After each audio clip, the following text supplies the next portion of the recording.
I want to ask Jane Arnold to come up and say a few words to us about her experience with our product, Copaxone. So Jane, if I could ask you to come up.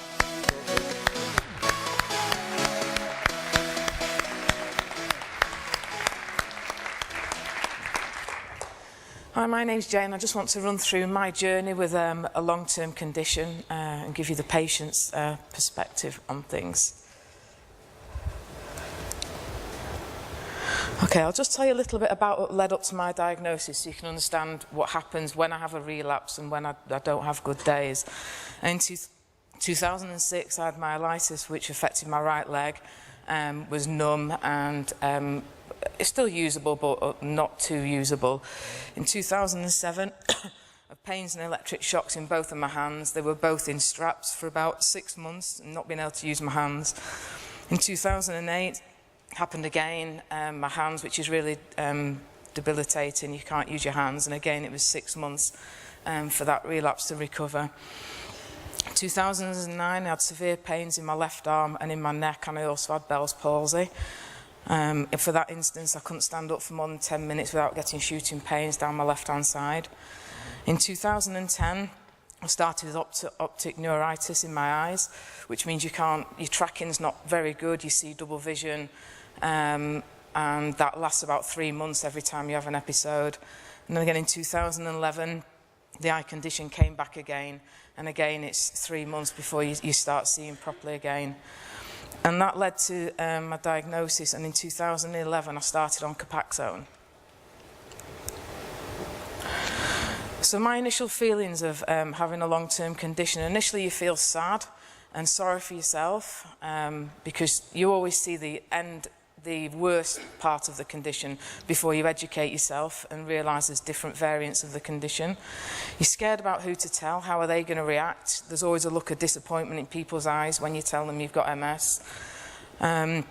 People's reaction to telling them that you've got MS because they think of the extreme condition and not the different variants of it as well.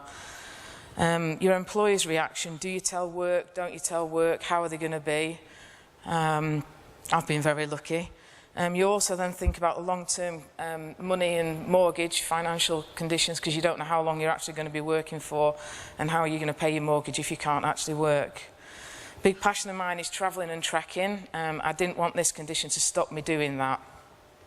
And it was a big realisation to find out what your dreams are, give you a kick up the arse and get an action plan and actually make your dreams happen. So it's important for your medication to fit in with your lifestyle. I believe that 50% of every condition can be fought with a positive mental attitude. The medication should be easy to use. I use the daily injection because you don't have to think about every other daily injection because you just take it every day as normal standard part of your life. No side effects is a big part of it because you don't want to become ill on top of your illness as well. Discreet, you don't want to go away with friends and have something that's not discreet, so you can go away quietly and take your medicine and you don't have to tell everybody that you've got an illness. It's quick, and I've not had a relapse for 20 months since being on Copaxone, and I was relapsing every 8 months before taking the medication.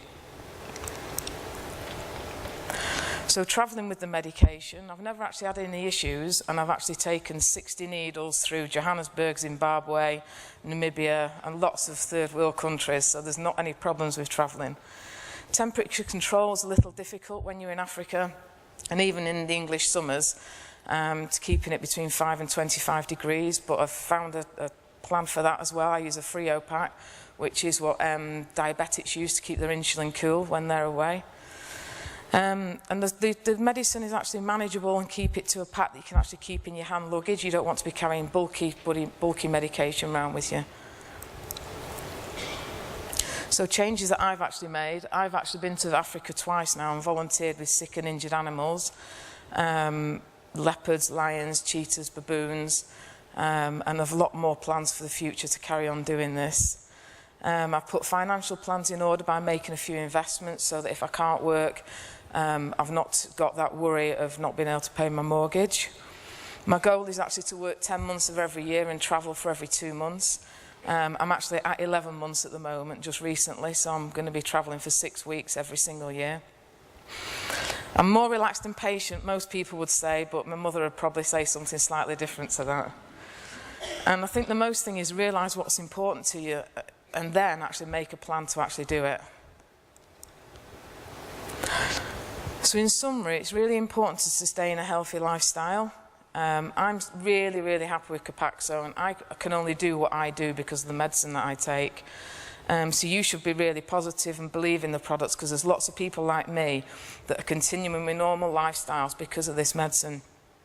Be proud of the company as it's making a difference to millions of people throughout the UK with all the Teva brands. Sell it with confidence because it's making a difference. I wouldn't be doing this if I wasn't on the medication that I'm on. That's Victoria Falls in Zimbabwe. This is a baboon walk in Namibia in harness. And every morning at 5 o'clock I used to get up and go and sit with this cheetah and watch the sunrise. So without your medication I won't be doing this sort of stuff. So be positive and be bold and go out there and sell it. So I just want to say thank you for what you do, and then I'm just going to hand back to Richard to finish off. Well done. Well done.